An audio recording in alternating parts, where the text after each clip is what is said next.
পুরাতন হাসপাতাল রোড পূজা কমিটির পক্ষ থেকে সকলকে জানাই শারদীয়ার আগাম শুভেচ্ছা ও প্রীতি ভালোবাসা। এবছর আপনার পূজার বাজেট কি রয়েছে এবং কি কি সামাজিক কর্মসূচি রয়েছে? আমাদের বাজেট 6 লক্ষ টাকা। আর আমরা কিছু সামাজিক কাজ করব, যেমন 29 তারিখ শনিবারে 27 তারিখ আমাদের পুজো মণ্ডপ উদ্বোধন। ওই দিনে আমাদের কিছু একটা সামাজিক কাজ থাকবে। পূজার মূল আকর্ষণ কি রয়েছে? সতীর 51 পীঠ। আর কি অন্য কিছু রয়েছে পূজার মধ্যে কর্মসূচি?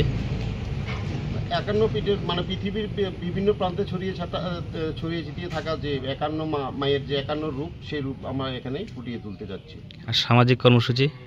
সামাজিক কর্মসূচির মধ্যে থাকছে আমাদের যে বয়স্ক মাতৃশক্তি, তাদের সম্মাননা প্রদান।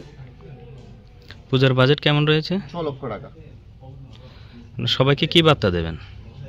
সবাইকে শান্তি এবং সম্প্রীতি বজায় রেখে এই সমাজে থাকার জন্য, এবং যাতে এই সমাজকে আরও উন্নত শিখরে নিয়ে যায়, সেটাই আমাদের আশা থাকবে।